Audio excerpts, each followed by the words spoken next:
Olá, ouvintes! Começando mais episódio do Tá de Clinicagem, seu podcast semanal de revisão e atualização em clínica médica. Eu sou Rafael Coelho. Eu sou Joane Alves. Começando 2024, Jô. Oficialmente, né? Agora é o primeiro episódio de 2024. E já vamos começar num tema, assim, que passa por algumas polêmicas, né, Rafa? Jô, é um tema que... Rastreio é um tema que é tão grande que a gente não vai falar tudo em um episódio só. Tem um episódio anterior com o Iago e o Gabriel, que eles falaram um pouquinho sobre... rastreio metabólico, de outras doenças. Hoje a gente vai falar de rastreio neoplásico e o Gabriel é outra pessoa. Eu sou o Rafael, os dois são cariocas, sotaques parecidos, o dele é muito mais forte que o meu, inclusive. Tá fazendo a cota aqui, né, nesses episódios. Mas só pra não confundir. Mas se for confundido com ele, também fica honrado. E o episódio de hoje, né, pra gente tentar abordar aí um pouco do que é essa complexidade dos rastreios, a gente tem 7 armadilhas sobre rastreio de cânceres. A primeira armadilha, avaliar o rastreio em paciente sintomático. A gente vai falar um pouquinho o que é rastreio e algumas coisas básicas só para começar o episódio. A segunda, ultrassonografia no rastreio de câncer de mama. A gente vai ver a recomendação, ver o uso e necessidade ou não de associação com mamografia ou outros exames. A terceira armadilha é não conversar com o paciente sobre rastreio de câncer de próstata. E aí tem muita coisa para falar e discutir literalmente. A quarta, iniciar precocemente o rastreio de câncer de colo de útero. Uma dúvida que sempre aparece, então a gente vai tentar resolver aqui. E a quinta, no rastreio de câncer de pulmão, a maior parte dos nódulos encontrados são benignos. Aí a gente vai falar um pouquinho sobre o rastreio de câncer de pulmão e contextualizar ali os malefícios, como que é feito, qual exame que você usa e os cuidados que você tem que ter. A sexta é rastreio de neoplasias com recomendação contrária. Que, enfim, a gente precisa saber quando não rastrear e o que não rastrear. E por fim, a gente vai explicar um pouquinho na sétima armadilha, que é individualizar o rastreio. E aí a gente vai falar um pouco de recomendações padrões, entender como elas são feitas e as ferramentas que a gente tem quando a gente precisa individualizar.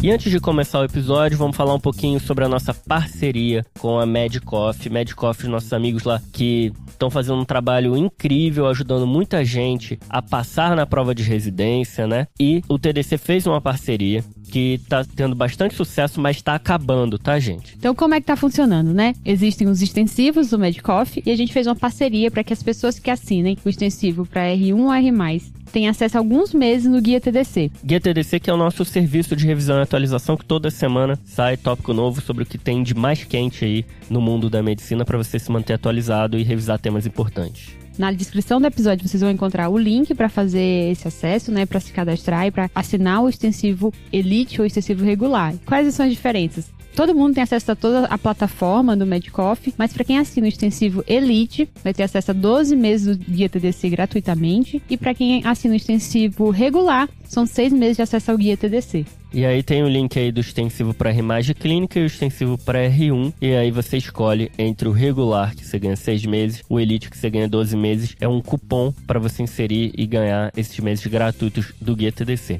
E aí o Medicoff, que tem muita coisa legal lá dentro, que a gente já comentou até nos outros episódios. E eu queria destacar aqui os flashcards digitais com revisão espaçada. Estão muito legais, eles mostraram pra gente. E a gente recebeu também os Coffee Cards, que são os flashcards físicos. São 3.000 flashcards e que você também recebe assinando o Medicoff. E tá bonito, tá bem legal. Tá tão bonito que tá enfeitando aqui o nosso estúdio TDC. Com certeza. Bora começar o episódio? Vamos.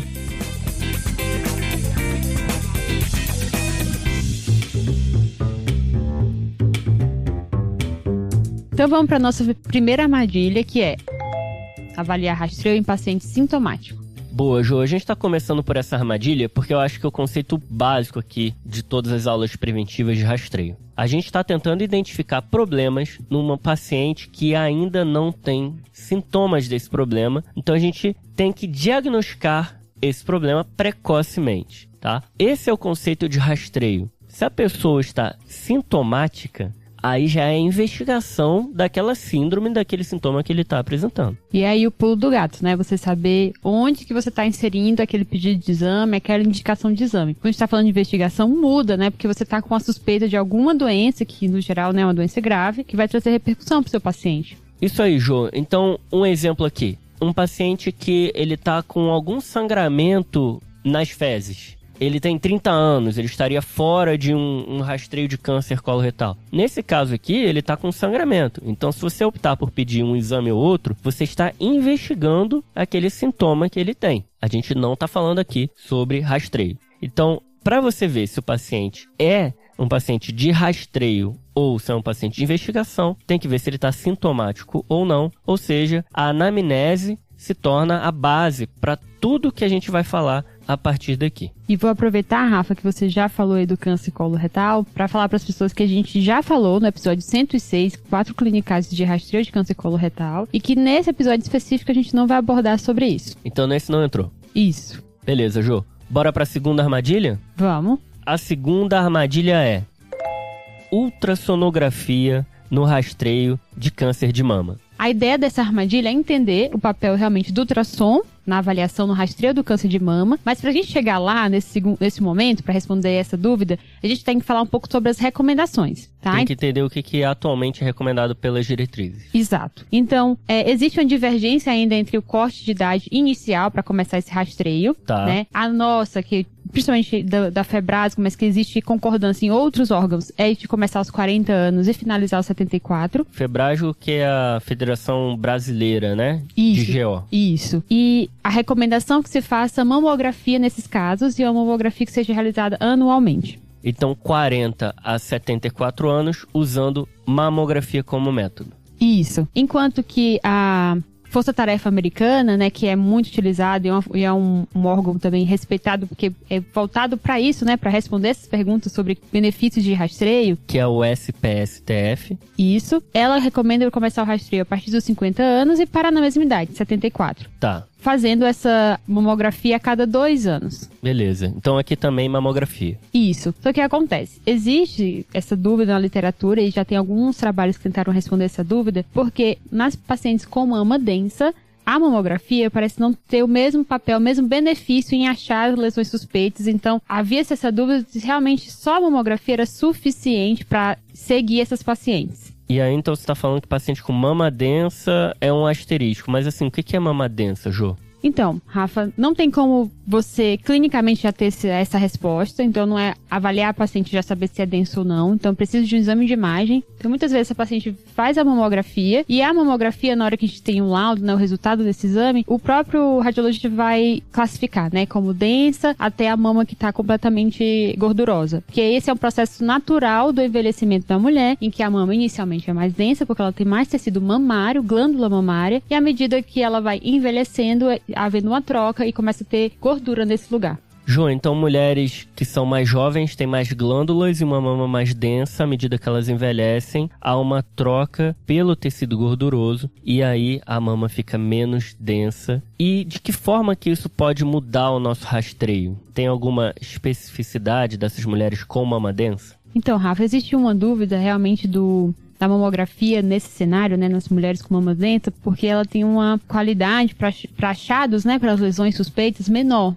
Tá. Exatamente pela densidade do tecido mamário ali. E então, nesses casos, é o momento em que algumas diretrizes falam de você associar o ultrassom nessa pesquisa. E a grande dúvida que a gente tenta responder é se realmente existe benefício ou não nesse uso de 2 exames de imagem para poder dar essa resposta, né? Existe alguma lesão suspeita ou não. Legal. E o que a gente tem aí na literatura? Tem alguns trabalhos, mas os maiores tem um do JAMA de 2019, que avaliou especificamente, né, mulheres com mama densa. E ele pegou um grupo que fazia mamografia e ultrassom, versus um grupo que era só mamografia. Tá. Não é um trabalho randomizado, é um estudo observacional. E o que ele viu é que, nos pacientes que fizeram os 2 exames, eles tiveram uma maior sensibilidade para achar lesões na mama. Tá. Mas a incidência de câncer nessa população foi semelhante com a população que fez só mamografia. Tá, então achou mais lesão, mas não achou mais câncer. Isso. E o ponto que eles levantaram como negativo é porque essas pessoas que tinham alteração mamária, tinha um nódulo que ele teve que ser investigado, então elas foram para biópsia devido a esse nódulo. Então eles acham, a conclusão desse primeiro estudo, né, é que o benefício de associação não supera o risco, pensando que esse paciente vai para um outro procedimento. Perfeito. Mas esse é só um estudo de coorte e tem mais coisa? Tem mais coisa. Tem um outro japonês, que agora é de 2021, que ele também foi tentar estudou essa mesma população, mulheres com mama densa, né, e fez essa mesma associação. Usar ultrassom e mamografia ou só mamografia para avaliação. E aí, o que deu? O achado foi semelhante, assim, esses pacientes tiveram aumento realmente de sensibilidade, né? Achou mais lesões, sem aumento de câncer. Mas nessa população aí japonesa, eles acharam que houve benefício, que era melhor você fazer. Não teve diferenciação entre câncer invasivo ou não, então a gente não tem esse dado. Mas eles concluem que o benefício de fazer a dupla associação é melhor do que você deixar sua mamografia sozinho. Entendi. Então, ainda existe discussão para essa população de mama densa, mas, de uma maneira geral, a recomendação é mamografia como rastreio. Caso a mamografia venha com alterações de mama densa, aí você pode considerar associar a ultrassonografia. Isso, mas a gente não tem nenhum dado, assim, concreto, né, randomizado, duplo cego, que a gente consiga firmar ou ter uma recomendação mais forte para isso. É legal isso, Jô, porque mesmo se a gente tivesse nesse estudo um aumento da detecção de cânceres com a ultrassonografia, a gente teria que se perguntar se esse câncer evoluiria, né, para uma doença clinicamente significativa. Exato. Então, isso é um tema do rastreio aqui, dessa aula toda, em vários outros cânceres, que é o sobrediagnóstico. Que é quando você encontra um câncer que ele não viraria um problema, não viraria uma doença clinicamente significativa. Então aí teria que ter um ensaio clínico randomizado para lá na frente ver o desfecho de mortalidade comparando uma intervenção versus a outra, né? Exato. E a gente não tem essa resposta quando a gente fala aqui de mamografia versus mamografia mais ultrassonografia. Exatamente, Rafa. E agora nós vamos para a terceira armadilha, que é não conversar com o paciente sobre rastreio de câncer de próstata. Jô, essa armadilha, a gente só tá falando de polêmica aqui nesse episódio, né? Tá, poderia ser polêmicas do rastreio também, que nem a gente já fez o polêmicas da PCR uma vez, né? Exato, e da sepse também, então. Da sepse. Mas, por que a gente colocou essa armadilha aqui?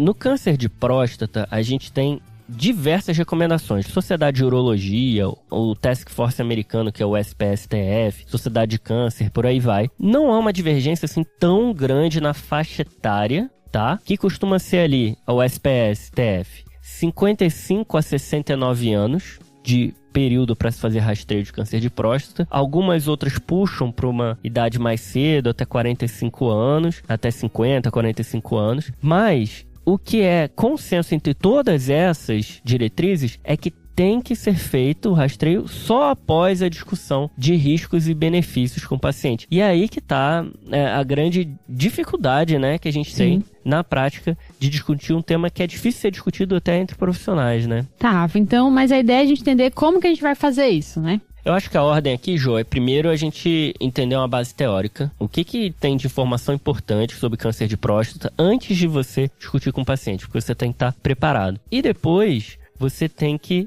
entender o que tem de benefício e risco para oferecer as informações para o seu paciente para a gente tomar a decisão junto, né? Então, algumas informações legais aqui sobre benefício, tá, Jô? Tá. O Task Force americano considera que fazer o rastreio pode fazer com que o câncer seja detectado no estágio mais inicial e que isso diminua a chance de progressão clínica e de doença metastática e talvez reduza a mortalidade. É aquela história de tratar precoce, você já faz um tratamento meio que curativo, então... Exatamente, pega antes, né? Tem uma revisão da Cochrane de 2018 que não encontrou benefício de sobrevida, mas encontrou um maior número de diagnóstico de câncer e detecção de doenças menos avançadas. Então, assim, fazer o rastreio vai identificar doenças antes de serem clinicamente significativas e o rastreio vai aumentar o número de diagnósticos de câncer. O ponto é que não mudou a mortalidade, né, Rafa? Aí que tá, Jô. Realmente, quando a gente pega todos os estudos e bota ali na meta-análise, não encontra esse benefício, mas tem um estudo que encontrou benefício de mortalidade, que foi o europeu, que chama ERSPC. Tá. O protocolo era assim, homem de 50 a 74 anos, aí fazia uma biópsia se o PSA fosse maior do que 3 ou 4, dependendo ali do centro de estudo, tá? Mas aí entra aquela discussão de, bom, então se tem... Vou descobrir o câncer antes, talvez reduza a mortalidade em um lugar ou outro, tal. Por que eu não vou fazer? Porque a chance de você encontrar uma doença que não seria clinicamente significativa e não desenvolveria lá na frente, causando doença, é grande. Que aí volta de novo pro sobrediagnóstico, né? Exato, Jô. Tem estudo de autópsia que indica que até 30% dos homens com 50 anos e 70% dos homens com 70 anos têm câncer de próstata. E na maior parte das vezes essas neoplasias não tinham sido identificadas enquanto o paciente estava vivo. Então você pega o pessoal que faleceu, faz autópsia, você acha câncer de próstata em muita gente. E aí a gente tem que ter essas duas informações de existe um benefício, mas existe um malefício. Até porque não é um procedimento aí sem complicações, né? Se você vai fazer uma biópsia, existem muito preparo, muitos cuidados que tem que se ter e complicações inerentes ao próprio procedimento, né? Isso aí. E ainda tem discussão de várias outras coisas, né? O paciente vai ficar estressado, ansioso com o rastreio, aumenta o número de consultas, aumenta o número de idas para fazer exames e por aí vai, né? O desconforto dos procedimentos. E aí a gente tem uma forma mais simples de discutir isso com o paciente, uma forma mais que traga mais informações. Tá. E aí acho que vai depender um pouco do perfil do paciente, o que ele quer, tá? Tem paciente que fala assim, né, Jô? Decide por mim. Exato. Se você decidir, tá bom. Né? Tem outros pacientes que querem saber todos os dados. A cartilha do INCA, ela simplifica a discussão em 2 tópicos sobre benefício e 2 tópicos sobre risco. Jô? Tá. Quais são, Rafa? Dos benefícios. Primeiro, realizar o exame de rastreio pode ajudar a identificar câncer de próstata no início da doença. Isso a gente já comentou. Segundo, tratar o câncer de próstata na fase inicial pode evitar que se desenvolva e chegue numa fase avançada. Tudo meio que esperado, né? Não tá falando sobre mortalidade aqui. Risco. Ter um resultado que indica câncer, mesmo não sendo, gera ansiedade, estresse e necessidade de novos exames, como biópsia. Tá. E o segundo, diagnosticar e tratar um câncer que não evoluiria nem ameaçaria a vida. Então eles colocam 2 benefícios e 2 riscos ali na cartilha. E aí, não, mas eu quero mais dado. Na tabela da USP-STF, lá dentro da revisão, tem uma tabela que tem em números isso. E a gente traduziu essa tabela e colocou num tópico do Guia TDC. Que aí tá excelente, né? Então o assinante já teve acesso e tá lá, pode agora acessar, né? E tirar essa dúvida e mostrar aos pacientes e aplicar isso no consultório. E quem ainda não assina, essa é a grande oportunidade de assinar e conhecer um pouco mais do nosso serviço de revisão e atualização em clínica médica. Isso aí, ó o jabá, Jô. Botei aqui dentro. A gente discutiu com muito mais profundidade o rastreio de câncer de próstata lá. E a gente até falou um pouco sobre a aplicação da ressonância no rastreio. A gente não vai falar sobre isso nesse episódio, mas eu vou trazer alguns dados dessa tabela que tá lá no guia, que vem da USP-STF, tá? Tá. De 1.000 homens que são convidados para o rastreio, por exemplo, 50 desenvolvem disfunção sexual. 3 evitam câncer de próstata metastático. 5 morreram de câncer de próstata apesar do rastreio, diagnóstico e tratamento. E 1 evitou morrer de câncer de próstata por causa do rastreio, diagnóstico e tratamento.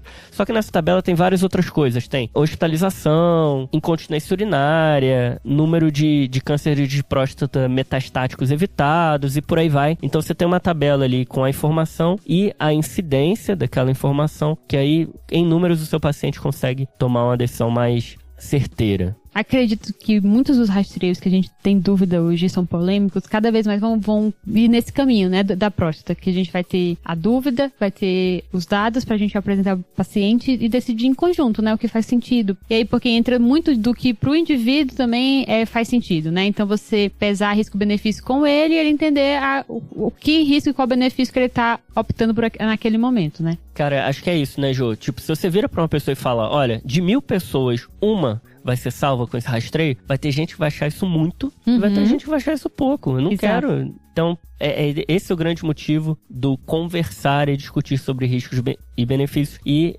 essa é a nossa terceira armadilha, que eu espero que agora todo mundo aí consiga ter pelo menos mais ferramentas, né, pra discutir com os pacientes. Beleza. E agora a gente vai pra 4ª armadilha, Jô. Iniciar precocemente o rastreio de câncer de colo de útero. Então, Rafa, existem algumas recomendações, né? Como a gente já falou, de várias diretrizes que vão fazendo suas recomendações para rastreio. E aqui no colo de útero, as 2 principais são a Task Force americana, né? E a Febrasgo, que a gente já falou anteriormente, que coincide também com a recomendação do Ministério da Saúde. Tá. Existe essa discussão, né, de quando iniciar esse rastreio do câncer de colo de útero e por que existe, né? As diretrizes, elas têm uma certa divergência e aqui a gente vai começar explicando, né, qual é o principal fator que está associado a esse câncer pra gente entender, né, as divergências em si. Beleza. O principal fator mesmo de associação é o HPV.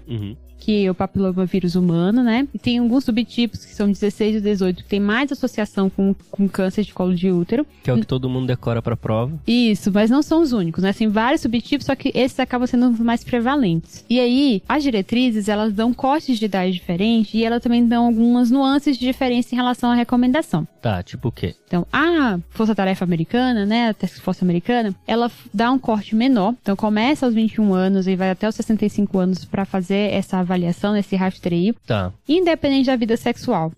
Enquanto a brasileira, que é da FEBRAS, Ministério da Saúde, ela considera a partir dos 25 anos e com vida sexual ativa. Quando você fala independente da vida sexual... Então, o que ele fala, Rafa? Que não vai levar em consideração vida sexual ativa ou não. É tipo assim, ou número de parceiros prévios, ou mesmo exposição dessa paciente. Então, com 21, ela já teria indicação de fazer esse rastreio. Desde que ela não seja virgem. Exato. Porque virgem aí não faria. Exato, né? Pelo método que é feito o exame, não dá pra fazer. E já a brasileira dá esse corte e existe uma discussão dessa questão da idade, por quê? Abaixo de 21 anos, todos concordam que não tem benefício, porque mulheres mais novas, principalmente adolescentes, menos de 21 anos, existe a possibilidade mesmo de infecção por HPV e lesões, só que essas lesões muitas vezes são transitórias. Então, a gente poderia detectar, sendo que ser uma lesão que não necessariamente ia trazer repercussão, uma coisa que a gente ia causar. O que a gente já comentou nos alguns outros cânceres, né? Aumentar a ansiedade, preocupação da paciente, sem necessariamente realmente aquilo ter impacto em mortalidade, sobrevida e tudo mais. Dá o susto de um negócio que apareceu ali, mas que ia se resolver e que se não tivesse feito o exame nem ia saber que teve. Exato. E aí a brasileira é ainda mais conservadora nessa questão, porque ela dá esse corte de 25 porque ela acha que abaixo de 25 anos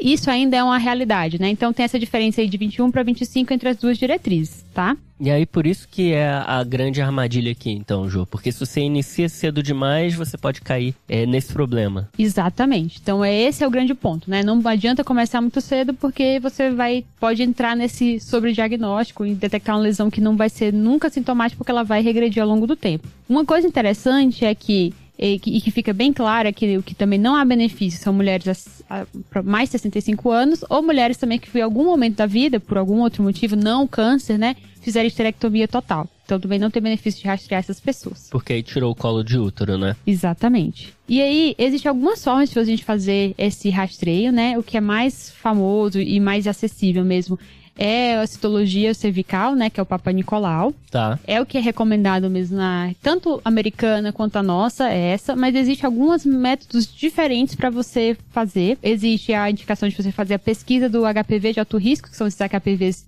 16 e 18. E aí, se negativo, você consegue fazer a cada 5 anos um novo teste. Ah, legal. E você pode até associar os dois, que é uma recomendação da Task Force Americana, de associar a citologia cervical com o teste de HPV. E a cada 5 anos ficar repetindo esse exame. Já que a gente sabe que colo de útero e HPV tem tudo a ver ali, né, na gênese da doença. Esse exame de HPV é um exame relativamente recente, né? Isso. Já temos aqui no nosso SUS, no Sistema Público de Saúde? Tem um projeto, Rafa, para ser implementado, tá? Pelo que tem de notícias mais recentes, ele está sendo oferecido pelo SUS ainda como um teste, um protótipo, para depois ele ser expandido a nível nacional mesmo e entrar como estratégia de rastreio. Para ver se é bom, isso, né, fazer isso para nossa população brasileira, né? Exato. Mas até então o que nós temos é citologia cervical, Papa Nicolau a cada 3 anos. Que é importantíssimo e salva milhares de vidas, né? Eu acho que o câncer de colo de útero talvez seja de todos os rastreios o que mais prova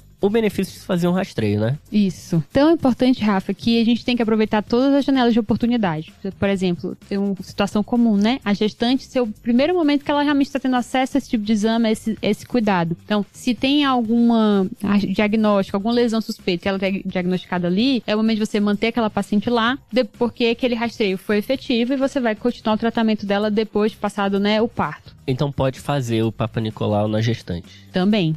Pode e deve. Exato. A quinta armadilha, então, é... No rastreio de câncer de pulmão, a maior parte dos nódulos encontrados são benignos. Legal, Jô. Então a gente colocou aqui, nessa armadilha, um potencial malefício do rastreio de câncer de pulmão, né? E o câncer de pulmão, o rastreio de câncer de pulmão é um dos mais recentes, assim, na literatura, que tem estudos mais próximos aqui dos últimos anos. e ele ainda está sendo implementado em muitos lugares. Então é importante se discutir sobre ele para além das recomendações, né, de método e de idade. Porque se você entrar lá na USP-STF, se cair numa prova, rastreio indicado para quem tem 50 a 80 anos de idade e que tem um alto risco. O que é um alto risco? Que fuma bastante. O que é fumar bastante? Mais do que 20 anos maço, desde que não tenha parado há mais de 15 anos. Se já parou há mais de 15 anos, está fora desse rastreio. E aí você pega outras sociedades, é mais ou menos por aí. Algumas colocam a idade ali 55, mas a mais atualizada é essa recomendação ali de 50 a 80 anos de pacientes que foram mais do que 20 anos maço. Isso veio de estudos que mostraram benefício até de mortalidade, eu já vou falar um pouquinho sobre isso. Mas a gente precisa entender, Jô, os malefícios, já que é um rastreio assim tão novo e que a gente tem que entender antes de indicar. Pois vamos falar um pouquinho sobre isso, né? Explica pra gente aí os malefícios. Jô, a nossa armadilha foi a maior parte dos nódulos encontrados são benignos. Talvez esse seja o principal ponto. Porque quando você vai pedir para essa faixa etária, para esses pacientes de risco, que eu já dei os critérios aqui, um exame para tentar identificar precocemente o câncer de pulmão, você tem que ter a noção de que a maior parte das vezes, quando aquele exame vier alterado, não vai ser nada. Tá. Então, para pegar um exemplo aqui, no NLST, que foi um estudo de mais de 50 mil pacientes nesse critério de alto risco, 24% tiveram anormalidades no exame, sendo 96% falsos positivos. Tá? Um número expressivo, né, Rafa? E o que é o positivo aqui, né? É a tomografia vir com um exame e isso ter que ser, de alguma forma, ou acompanhado ou investigado com outros exames. 11% dos resultados que foram positivos na tomografia levaram a procedimentos invasivos. Tá. Então não é um negócio assim que a gente possa ignorar. Exato. Um outro exemplo, Jô, é o estudo do Veterans Affairs, tá? Que incluiu 2.000 pacientes. 60% desses pacientes tinham nódulos. 56% tinham nódulos que precisaram ser acompanhados, 2% tinham nódulos que precisaram de mais exames e 1,5% tinham câncer de pulmão. Então, assim, se eu tinha 60% com nódulo, 1,5% era câncer de pulmão. Então, isso reforça bastante essa ideia que a gente está comentando no episódio de cuidado com falsos positivos, sobrediagnóstico e por aí vai, no rastreio. É mais um câncer em que tem toda essa discussão, porque quando você detecta algo que está alterado, né, esse falso positivo, isso não é só o achado por si só daquele exame, então, porque ele traz uma cadeia de pesquisa que pode trazer malefícios para o paciente. Exato. E aí, a partir do momento que você acha um nódulo, você tem que trocar de episódio. Sim. Tem um episódio de nódulo de pulmão. Jô, episódio 132 sobre nódulo de pulmão, que a gente conversou sobre investigação. Aí eu puxo para a primeira armadilha, né? Sim. Aí achou um nódulo, vira investigação, já não é mais rastreio. Tá? Mas o critério inicial que você define como uma tomografia positiva, isso vai alterar a sensibilidade de tudo isso que eu estou comentando. Então tem estudos que usaram um corte X, né, 4 milímetros, outros estudos que usaram 8 milímetros para considerar positivo. Então isso vai também impactar no resultado final. E se a gente encontrar um nódulo, está sendo estudado aí a incorporação do PET depois da identificação do nódulo, mas isso ainda não é uma recomendação de sociedade, não sabe exatamente qual que é o benefício disso. Então, Rafa, você falou dos malefícios e falou da tomografia, né, como exame para avaliar, e aqui acho que é importante falar um pouquinho mais disso, né, que o ideal aqui seria fazer a TC com baixa dose de radiação, né? Isso aí, Jô. Na medida que os tomógrafos foram ficando mais modernos, eles conseguiram trazer imagens melhores, né? O tomógrafo multi-slice, que o pessoal fala, né? Aí você consegue baixar a dose de irradiação por protocolos específicos, e isso vai fazer com que o paciente se exponha a menos irradiação e que o exame seja bom o suficiente para conseguir ser visto e laudado e usado para rastreio, tá? Então, o protocolo, na hora da solicitação, tem que ser tomografia computadorizada com baixa dose de radiação. Ou então, assim, protocolo de rastreio de câncer de pulmão, porque isso tem que ser ajustado no momento de fazer, e tem que ver também se o equipamento é adequado para isso. E por que precisa ser de baixa dose, Rafa? Jô, assim, tem uma estimativa que para cada 108 cânceres descobertos pelo rastreio, 1 é induzido pela radiação. Tá? Então esse é o ponto, né? Esse é o ponto, mesmo no protocolo de baixa dose. E qual que é a diferença da TC padrão para TC de baixa dosagem? 5 vezes. a radiação no ATC padrão é 5 vezes maior do que na de baixa dosagem. Então, nessa balanço aí de benefício e risco, se você começa a fazer uma tomografia que não é de baixa dose de irradiação, você aumenta muito os malefícios. Então, o recomendado aqui é de baixa dose. Falamos de muitos malefícios, né, Rafa? Falamos da ATC, mas tem benefício aqui, né, para fazer esse tipo de rastreio? Jô, assim, por essa armadilha parece que a gente só tá falando contra, né, o rastreio. Mas é só para aumentar o nosso conhecimento antes da gente seguir nessa estratégia, e que é de fato muito importante, tá? Tem 2 grandes estudos, o que eu já comentei, o NSLST e o Nelson. O Nelson foi Holanda e Bélgica, o outro foi nos Estados Unidos, e os 2 encontraram benefício de redução de mortalidade com rastreio de tomografia nesse grupo de pacientes. Então, é uma estratégia eficaz e que é recomendada por várias sociedades e que deve ser realizada se o paciente estiver dentro desses critérios, num contexto em que possa ser feito da maneira adequada. Beleza, então tem benefício, há indicação nesse grupo que a gente já falou, mas saiba que existem também alguns malefícios associados, mas é aquela coisa, né? O benefício superou o malefício. Isso aí, faz parte, mas é bom saber que existe. Exato. E vamos para a 6ª armadilha do episódio, que é rastreio de neoplasias com recomendação contrária. Bom, Rafa, aí entramos em mais uma polêmica, realmente poderia ser um episódio de polêmica só, porque existem algumas neoplasias que as sociedades se posicionam, né, contra o rastreio, porque são situações em que o benefício de se rastrear não superou o risco ou que realmente não teve impacto na mortalidade. Tá. E aqui a gente vai falar de 3 específicas, né? Ovário, endométrio e tireoide.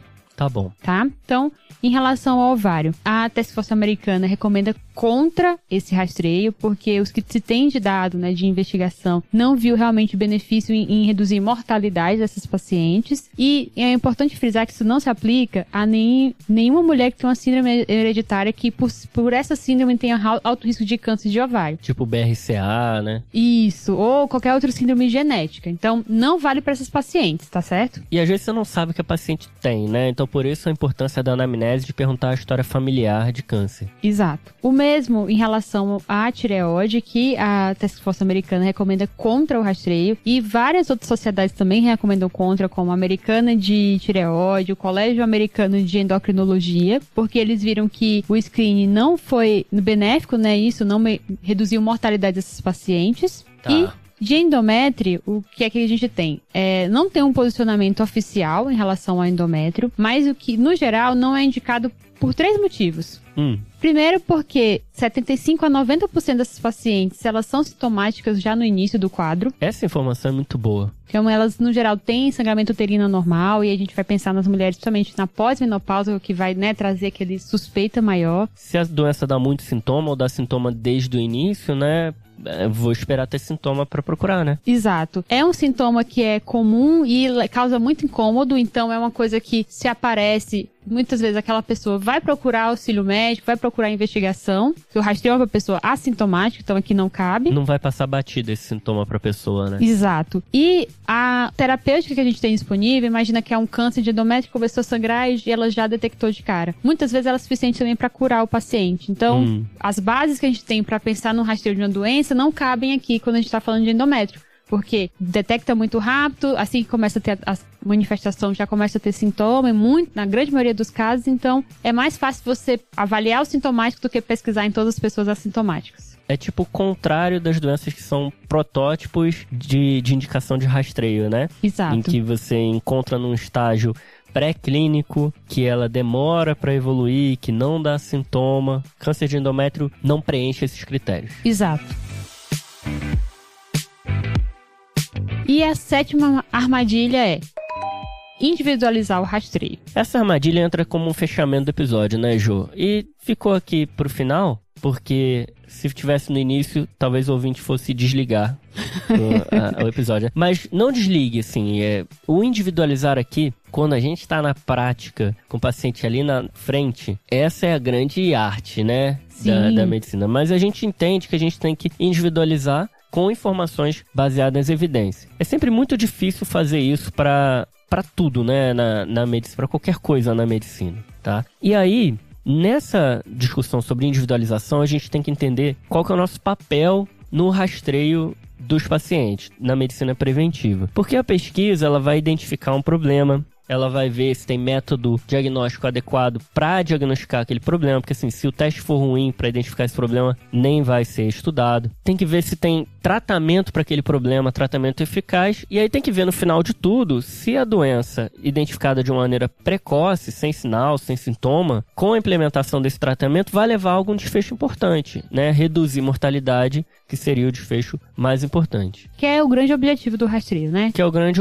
objetivo, Jô. Então tem que ser uma doença conhecida, que seja comum, com uma história natural bem conhecida. A gente tem que saber quem é a população de alto risco para esse problema. E Rafa, sabendo disso tudo, né, quais são as dificuldades para a gente conseguir fazer essa individualização? O grande problema aqui, Jô, é que quando a gente pega as pesquisas, elas têm um rigor estatístico muito grande, fazem um rastreio populacional, então pegam fatores de risco importantes, né? Um exemplo, câncer de pulmão, paciente tabagista. O problema é o paciente tabagista. Então vamos estudar essa população. Câncer de colo de útero, paciente com risco de ter HPV, né? E por aí vai. E quando a gente leva isso para a beira do leito, né? No consultório, a gente não consegue fazer isso estatisticamente na nossa cabeça, né? Então é difícil pro médico conseguir estimar os benefícios e riscos de rastreio com precisão para aquele indivíduo ali que está na frente dele. Tá. Principalmente quando eles saem dos critérios de recomendação. Um exemplo muito comum é o paciente fica mais velho do que a faixa etária que existe a recomendação. Tá. Vamos usar esse exemplo, então. Vamos pensar no paciente idoso, né? Vamos pegar, então, um paciente que tem 76 anos, que já tá fora da faixa etária para rastreio de mama, mas que procura e pesquisa e quer saber, vai ao médico para isso, né? Para fazer esse tipo de rastreio. Jô, nesse caso, a gente tem que entender que a avaliação vai mudar a relação risco-benefício, tá, daquele rastreio. Por quê? Se o paciente tem uma sobrevida baixa, que isso está relacionado à alteração cognitiva ou de funcionalidade ou das comorbidades que ele tem, podemos colocar assim, nesses 3 pontos, isso vai diminuir o benefício do rastreio, tá? Além disso, a fragilidade e as provas de comorbidades vão aumentar os riscos dos tratamentos caso a doença seja encontrada. Então a gente precisa entender que aqui entra muito forte a decisão compartilhada, que vai ter muito a ver com os valores e as preferências do paciente e a expectativa de vida dele. Sim. Tá? Quando a gente falou aqui do rastreio de câncer de próstata, que para com 74 anos, várias diretrizes falam, olha, mas se esse paciente viver mais do que 10 anos, vale a pena continuar rastreando. Só que a gente também não é tão bom em estimar a sobrevida. Exato. Né? E tem ferramenta para isso? O ideal é que a gente tenha uma ferramenta, uma calculadora que possa ajudar isso nessa decisão. Não existe nada perfeito. Tá, Ju? Mas eu acho que vale a pena a gente oferecer aqui pro nosso ouvinte, pelo menos uma, né? Que ele possa se guiar. Pra ajudar nessa escolha, né? Pra ajudar. A ferramenta se chama ePrognosis. É o prognóstico em inglês, né? Prognosis. Essa ferramenta, ela é validada, ela aparece comentada em vários artigos, a gente vai colocar todas as referências no episódio aqui, como a gente sempre faz. E aí, quando você entra nessa ferramenta, você coloca algumas informações e ela vai te dar uma relação de custo-benefício. Vai falar assim, geralmente é indicado para esse paciente, geralmente não é indicado para esse paciente. De tantos pacientes, vai evitar a morte de um em tanto tempo. Então, assim, é uma ferramenta que ajuda bastante na hora de discutir. E até para explicar isso, né, para os pacientes, né, naquilo que você já comentou, né, Rafa? Tentar pesar risco-benefício, mostrar realmente o que é que tem de dado para a pessoa ter uma decisão mais acertada. Mas só lembrando que as pessoas são muito complexas, né, Ju? Sim. Então, os fatores, eles se correlacionam e interagem entre si de uma maneira que é muito difícil de você entender qual fator que é mais importante do que o outro e qual que vai ser o resultado daquilo tudo, tá? Então, quando a gente estava falando de câncer de pulmão, por exemplo, se o paciente faz aquele rastreio todo para lá no final não conseguir fazer uma cirurgia para tirar aquele câncer de pulmão, por que fez o rastreio lá no início, né? Mas essa não é uma decisão fácil, é uma decisão que em algumas situações vale você entender muito das comorbidades do paciente, do prognóstico dessas comorbidades e não apenas de fatores simples como a idade. Tá. Então, resumindo, é difícil individualizar sem ferramentas, sem muitos dados, porque realmente os pacientes são complexos e não existe uma resposta de sim ou não, né? Eles saem muitas vezes da diretriz quando a gente precisa individualizar. Isso aí, Ju. Fechamos? Fechamos, Rafa. Maravilha. Vencemos, então, rastreio. Difícil esse tema, né? Uhum. A gente só pegou polêmica aqui, hein, Ju? Só pedrada. Foi. Então, vamos pro salve agora? Vamos.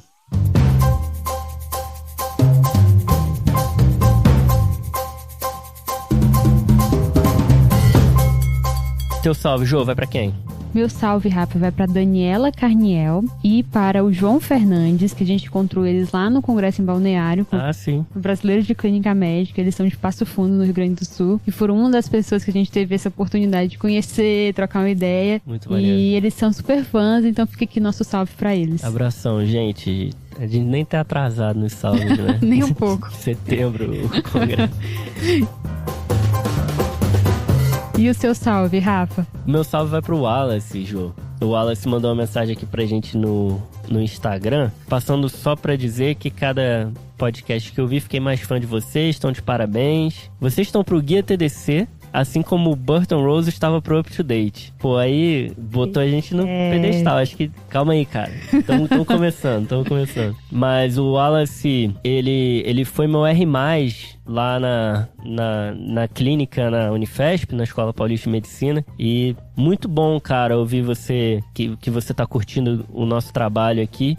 E você já me ensinou pra caramba, né? Então agora espero que esteja te ajudando de alguma forma aqui o TDC. Obrigado pela mensagem carinhosa aí, sucesso. Abração, Wallace. Fica um salve aí pra você. Um grande abraço, Wallace.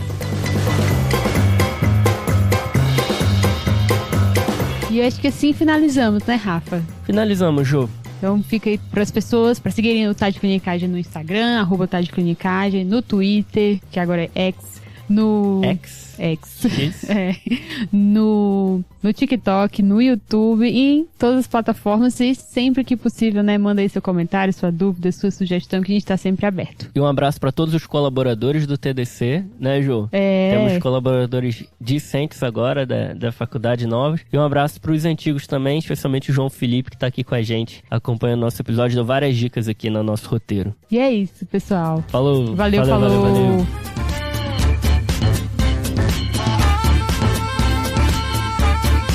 Esse podcast tem como objetivo educação médica. Não utilize como recomendação. Para isso, procure o seu médico.